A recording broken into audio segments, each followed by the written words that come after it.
का सारा डेटा आप वेबसाइट पे डाल दीजिए। जरूर डालेंगे। और आपने जो इल्जाम लगाया कि वो आरएसएस के आदमी, ये भी मैं उनसे पूछूंगा। हाँ। ठीक है, उसका भी पूरा कच्चा चिट्ठा आपके सामने रखेंगे। अभी तक आपको पता नहीं था वो? मुझे नहीं मालूम था। अच्छा। मुझे नहीं मालूम था। लेकिन आपकी पार्टी की जो नेता है, आपकी पार्टी में आप कह रहे हैं कि जितनी भी टिकट दी हैं वो अच्छे लोग को टिकट दी है, उसका एक सर्वे मैंने कराया है। तो जो 70 लोग टिकट दी है उनमें से 8 आदमी ऐसे हैं जो बीजेपी के एस्टेब्लिश नेता थे और 7 ऐसे हैं जो कांग्रेस के नेता थे। बिल्कुल थे। तो अगर बीजेपी और कांग्रेस के लोग इतने खराब हैं तो उनको आपके टिकट, या आपकी पार्टी गंगोत्री है, इसमें आके सब साफ हो जाते हैं।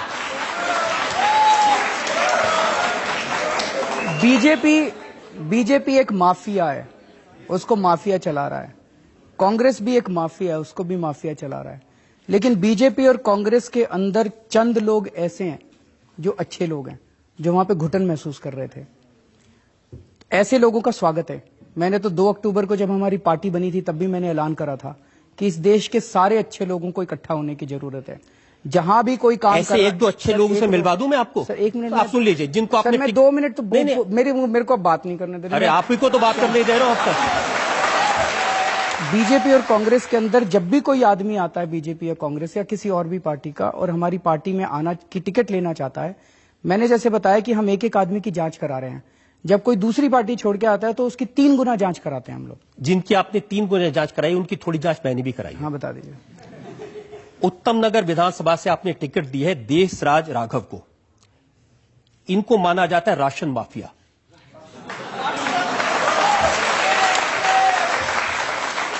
लोकायुक्त के पास इनकी शिकायत है जिसमें कहा गया कि राशन और मिट्टी के तेल की इनके और इनके परिवार के नाम में 20 दुकानें हैं। मिलावट का सामान बेचते हैं, पत्नी के नाम पे, बहन के नाम पे, परिवार के नाम पे, और ये सारी डिटेल्स आरटीआई से निकाली हैं। आप चाहें तो मैं आपको पूरी डिटेल दिखाऊं। मेरे को सारी पता है सर, मैं अभी बता देता हूं सारा। अच्छा, आपको पता है, उसके बावजूद आपने इनको टिकट दे दी? मैं सारा केस बता देता हूं आपको। वाह, मैं सारा केस आपको बता देता हूं। इसके अलावा भी कोई और है? नहीं, बहुत है। अभी तो शुरुआत है। रवीन जी, क्या बात कर रहे हैं? ठीक है। देशराज राघव अचल शर्मा के खिलाफ पिछली बार इंडिपेंडेंट काउंसलर का चुनाव लड़े थे। अचल शर्मा बीजेपी का आदमी है, उत्तम नगर से। अचल शर्मा बुरी तरह से हार गया। मैं अचल शर्मा की नहीं पूछ रहा, माफिया तो ये है जिनको आपने टिकट दिया है। बात तो बता दूं आपको। अब मेरे को पूरा करने देंगे, बीच में काटेंगे नहीं? नहीं, बिल्कुल काटूंगा। अगर आप, मैं पूछ रहा हूं कि क्या इनके खिलाफ लोकायुक्त के पास शिकायत है कि नहीं है? सर मेरे को जवाब देना पड़ेगा। अगर आप मेरे को जवाब देने ही देंगे तब तो मैं जवाब। आप जवाब दे ही नहीं रहे, आप तो दूसरे बात के बारे में बात कर रहे हैं। तो फिर ऐसे तो काम नहीं चल सकता। ऐसे ही काम चलेगा? आपकी मर्जी। जब राजनीति में आए तो ऐसे सख्त सवालों के जवाब देने पड़ेंगे। मैं जवाब देने अब आप बच नहीं सकते इन चीजों से। तो बता तो रहा हूं मैं। अगर आप बेईमान आदमी को टिकट देंगे तो सवाल तो पूछे जाएंगे आपसे। तो आप जवाब ही नहीं देने दे रहे, आप सवाल ही पूछ रहे हैं। आप जवाब नहीं दे रहे हैं ना। चलिए, अब बोलूं मैं? बोलिए। मेरे को बात पूरी करनी पड़ेगी, बिकॉज वो बात पूरी। आप बात बोल नहीं रहे, बार बार घुमा रहे हैं। आप बार बार कह रहे हैं मुझे बोल नहीं दे रहे, लेकिन बोल नहीं रहे। मैं तो चुप हूं, बोलिए। अचल शर्मा को इन्होंने पिछली बार हराया था। आप अचल शर्मा के पीछे पड़े आप? सर ये अचल शर्मा की कंप्लेंट है, ये अचल शर्मा की कंप्लेंट है। मैं आपसे पूछ रहा हूं कि देशराज राघव। सर ये नहीं है उनके दुकान, एक भी दुकान देशराज राघव के सामने अगर आप साबित कर दें, हम अपनी पार्टी बंद कर देंगे। नहीं, ये प्रूफ है। ये आरटीआई से इंफॉर्मेशन आई है। ये प्रूफ है। ये आरटीआई की इंफॉर्मेशन नहीं है, ये अचल शर्मा की कंप्लेंट की कॉपी है। ये कंप्लेंट की कॉपी। हाँ, लोकायुक्त से आई है। अब मैं आपको कंप्लेंट तो कोई भी कर सकता है। अगर आपको आरटीआई का शौक है, दिखाइए। ये लीजिए आरटीआई। ये आरटीआई की कॉपी है। इसके बाद भी एक और आरटीआई हुई थी। इसके बाद एक और आरटीआई आई थी। 1 मिनट सुनिए। क्या बात हुई? ये आरटीआई दे दिया, इसके बाद एक और आरटीआई होगी? सुनिए तो सही, आप मेरी बात नहीं सुन रहे। ये जो आरटीआई आई थी, एक मिनट।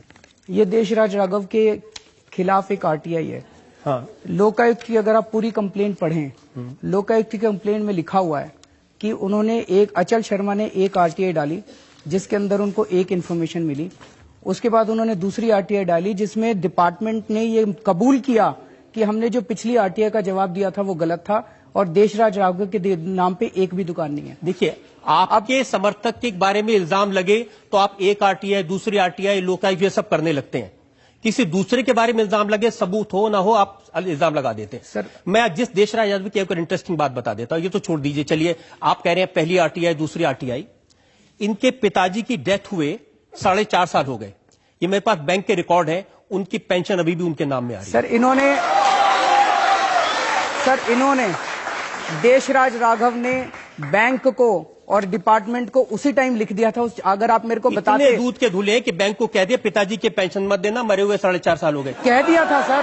क्या बात कर रहे हैं? मैं आपको चिट्ठी की कॉपी दिखा देता हूँ, मैं आपको चिट्ठी की कॉपी दिखा देता हूँ। बैंक की कॉपी है, अभी हाल ही में बैंक में जमा हुए पैसे। हाँ तो सर इसमें से उन्होंने 4 साल पहले जब उनके पिताजी की डेथ हुई थी, उन्होंने जो चिट्ठी लिखी थी बैंक को, वो चिट्ठी की कॉपी अगर आप मेरे को पहले बताते, हाँ। मैं वो सारे सबूत लेके आ जाता आपके पास। आप पहले आदमी जो मुझे कह रहा है आपकी अदालत में आया तो मुझे पहले बता देता क्या करना है। तो सर अगर आप ये डॉक्यूमेंट्स दिखा रहे थे, ये तो वन साइडेड डॉक्यूमेंट्स है ना, ये तो वन साइडेड डॉक्यूमेंट। आपने भी, मैं आपको काउंटर देने के लिए तैयार हूं। जब लोगों पर इल्जाम लगाए हैं ना, तो वन साइडेड डॉक्यूमेंट पर लगाए हैं। हाँ तो सर आप तो उसके बाद आप जब प्रेस कॉन्फ्रेंस करते हैं जिसके खिलाफ में, उसको पहले बता देते हैं मैं आपके खिलाफ ये बोलने वाला हूं, जवाब लेके आ जाओ।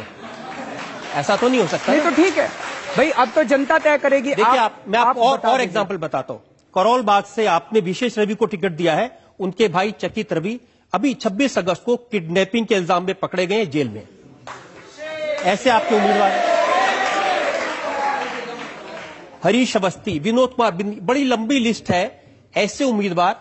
अब आप क्या करेंगे? जिन उम्मीदवारों के खिलाफ इल्जाम है, जिन उम्मीदवारों के खिलाफ भ्रष्टाचार के आरोप हैं, जिन उम्मीदवारों के खिलाफ या उनके भाई के खिलाफ क्रिमिनल केस है, उनको उम्मीदवार बनाए रखेंगे या हटा देंगे? सर ये हम सारी जांच कर चुके हैं, ये सारे डॉक्यूमेंट्स आपके पास वन साइडेड डॉक्यूमेंट्स। आप ही जांच करते हैं, आप ही फैसला करते हैं, आप ही उम्मीदवार बनाते हैं। सर हम लोगों ने सारी अपनी इंटरनल जांच कराई है, और अगर सबूत सही, ये सर लोकायुक्त में कंप्लेंट तो कोई भी जाके पॉलिटिकल ओपोनेंट दे सकता है।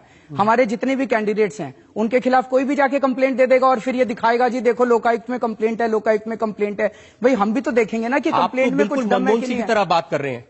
मनमोहन सिंह तो बोलते ही नहीं है, मैं तो बहुत बोल रहा हूं। ये लोग कंप्लेंट कर देते हैं, मुझे क्या पता इसमें क्या है। मैं थोड़ी कह रहा हूं मुझे क्या पता, मुझे पता है, मैं सारे जवाब तो दे रहा हूं आपको। आप सुन ही नहीं रहे जवाब। कहाँ जवाब दे रहे हैं आप? अब मैं सारे जवाब तो आज ये पहली बार ऐसा लग रहा है अरविंद केजरीवाल के पास जवाब नहीं है। आप जो मर्जी कह लीजिए कि हाँ ठीक है मेरे पास जवाब नहीं, आप कह लीजिए। नहीं मेरे कहने से क्या है भाई, आप देखिए आप अपना मन बना बैठे हैं, आज आप अपना मन बना बैठे हैं। अब ये भी आर्गुमेंट नहीं चलेगा अरविंद जी, जनता बैठी है सबके सामने, मैं कागज दिखा रहा हूं, सवाल पूछ रहा हूं, आप कह रहे मन बना बैठे हैं। अगर मन बना बैठा हो तो आपको बुलाता क्यों, आपसे सवाल क्यों पूछता? सर जो आपके पास डॉक्यूमेंट्स हैं ये